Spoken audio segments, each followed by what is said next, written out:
नमस्कार दोस्तों, मैं हूं सीमा बोरा।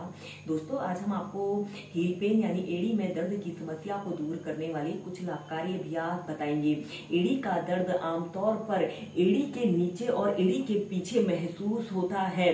कई मामलों में यह गंभीर और असहनीय हो सकता है, लेकिन यह स्वास्थ्य के लिए खतरा पैदा नहीं करता है। दोस्तों, कई बार एड़ी में दर्द की समस्या हमारे पूरे पैर में दबाव बना देती है, जिसके कारण हमें चलने, फिरने, उठने, बैठने, अपने दैनिक कार्यों को करने में बहुत अधिक कठिनाई होती है। दोस्तों, अगर अक्सर आपके एड़ियों में असहनीय दर्द हो और पैरों के निचले हिस्से में जलन और ज्यादा देर तक खड़े रहने में दर्द हो, पैरों के तलवों में जकड़न और कड़ापन हो, हल्की सूजन हो और एड़ियों का हल्का सा उठा हुआ महसूस हो, तो यह प्लांटर फेसियाइटिस हो सकता है। दोस्तों, हील पेन पैर की एक कॉमन प्रॉब्लम है। सुबह सुबह उठते ही, जमीन पर पैर रखते ही एड़ी में बहुत से लोगों को एड़ी में असहनीय दर्द उत्पन्न हो जाता है और बहुत से लोग इस बात को इग्नोर कर देते हैं। दोस्तों, यह एड़ी में दर्द का सामान्य कारण प्लांटर फेसिया के ऊतकों में सूजन का होना होता है। प्लांटर फेसिया ऊतकों का एक सपाट जोड़ है जो हमारी एड़ियों की हड्डियों को हमारे अंगूठे से जोड़ते हैं। एड़ी में दर्द से बचने के लिए आप योगासनों का सहारा ले सकते हैं। एड़ी में दर्द की समस्या को दूर करने के लिए सबसे पहले हम कुछ सूक्ष्म अभ्यासों को प्रैक्टिस करेंगे। सबसे पहले आपने ऐसे ही दंडासना की पोजीशन पर ऐसे कमर गर्दन बिल्कुल सीधी करते हुए ऐसे बैठ जाते हैं और अपने दोनों हाथों को ऐसे अपने थाइस के पास ऐसे रख लेते हैं और फिर अपनी पैरों की उंगलियों को ऐसे श्वास अंदर भरते हुए ऐसे अपनी पैरों की उंगलियों को पीछे करते हैं और श्वास छोड़ते हुए आगे, श्वास अंदर भरते हुए पीछे और श्वास छोड़ते हुए आगे। ऐसे ही इस अभ्यास को आप पैरों की उंगलियों को 15 से 20 बार आगे पीछे करते हैं।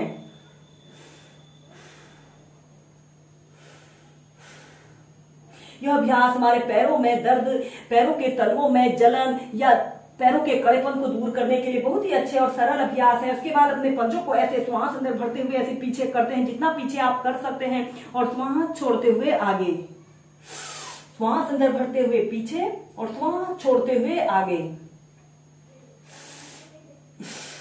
ऐसे ही इसे भी आप 10 से 15 बार अप डाउन करते हुए कीजिए और इसके बाद अपने पैरों को ऐसे क्लॉकवाइज आपने घुमाना है। ऐसे क्लॉकवाइज घुमाने के बाद ऐसे एंटी क्लॉकवाइज, और फिर इसके बाद आपने अपने पैरों के तलवों को ऐसे दोनों पैरों के तलवों को ऐसे आपस में मिला लेते हैं और अपने दोनों हाथों को ऐसे अपने पंजों के पास ऐसे रख लेते हैं और फिर ऐसे अपने घुटनों को अप डाउन करते हैं। ऐसे बटरफ्लाई पोज को ऐसे ही आपने 2 मिनट तक प्रैक्टिस करना है।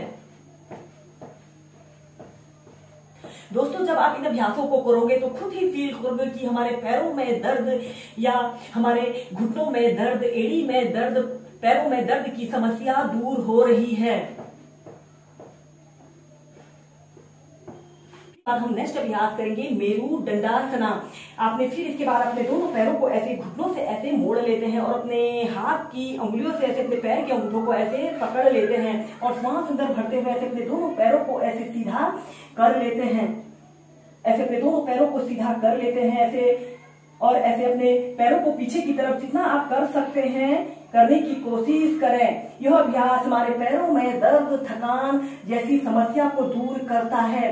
जब भी आपके शरीर में दर्द या थकान जैसी समस्या उत्पन्न हो जाए, आप इस मेरू दंडासना को ऐसे ही एक आरामदायक स्थिति में प्रैक्टिस करें।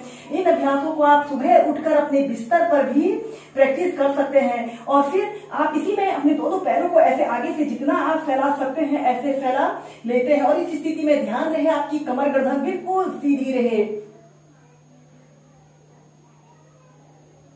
और फिर धीरे धीरे नीचे। ऐसे ही इस अभ्यास को आप 4 से 5 बार प्रैक्टिस कीजिए। इसके बाद इसी में नेक्स्ट अभ्यास करेंगे पश्चिमोत्तानासना। ऐसे ही स्टार पोज की पोजीशन पर आपने बैठ जाते हैं, श्वास अंदर भरते हुए अपने दोनों हाथों को ऊपर उठाना है और श्वास छोड़ते हुए ऐसे आगे को झुक जाते हैं। अपने दोनों हाथों को ऐसे तलवों के नीचे से ऐसे रख लेते हैं, ऐसे पंजे आपके आगे की तरफ करे हुए हों और ऐसे अपनी कोहनियों को जमीन पर स्पर्श कराते हुए अपने सिर को ऐसे घुटनों पर लगाने का प्रयत्न करते हैं और एक आरामदायक अवधि के लिए जितनी देर आप इसे होल्ड करके रख सकते हैं, होल्ड करके रखें।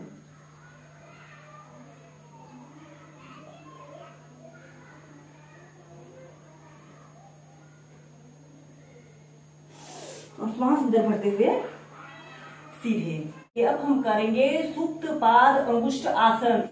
सुप्त पाद अंगुष्ठ आसन को करने के लिए सबसे पहले आपने ऐसे पीठ के बल सीधे लेट जाते हैं और अपने दोनों हाथों को ऐसे अपने थाइस के पास ऐसे रख लेना है और श्वास अंदर भरते हुए ऐसे अपने राइट पैर को ऐसे ऊपर को उठाते हैं और फिर अपने हाथ की 2 उंगलियों से ऐसे अपने पैर के अंगूठों को ऐसे पकड़ लेते हैं और दूसरे हाथ को ऐसे अपने थाइस के ऊपर ऐसे रख लेना है और श्वास छोड़ते हुए ऐसे अपने घुटने को ऐसे अपने नाक पर लगाने का प्रयत्न करते हैं। इस स्थिति में ध्यान रहे आपके पंजे ऐसे आगे की तरफ तने हुए हों और एक आरामदायक अवधि के लिए 30 सेकंड से लेकर 2 मिनट तक ऐसे ही इस अभ्यास को प्रैक्टिस करें। यह अभ्यास हमारे पैरों में दर्द, पैरों में जकड़न अकड़न की समस्या को दूर करने के साथ साथ हील पेन की समस्या को दूर करने के लिए बहुत अच्छा अभ्यास है।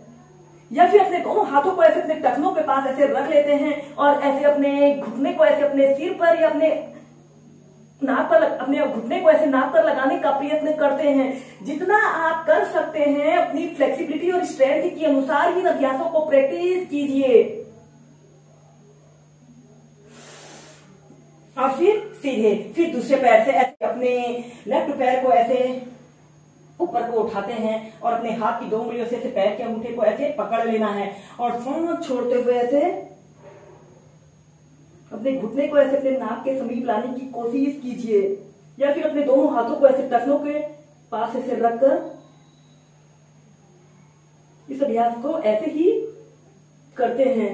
और फिर सीधे ऐसे ही लेफ्ट राइट पैर से 4 से 5 बार प्रैक्टिस करें।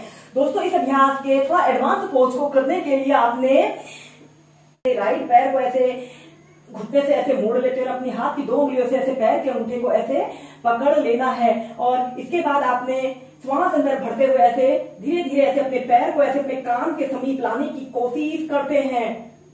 ऐसे अपने पैर को बिल्कुल सीधा रखते हैं, पंजा ऐसे आगे की तरफ तना हुआ रखते हैं। 30 सेकंड से लेकर 2 मिनट तक ऐसे ही इस अभ्यास को प्रैक्टिस कीजिए। जितना आप कर सकते हैं अपनी फ्लेक्सिबिलिटी और स्ट्रेंथ के अनुसार इन अभ्यासों को आप प्रैक्टिस करें। फिर सीधे ऐसे ही इस अभ्यास को दूसरी साइड से भी प्रैक्टिस कीजिए।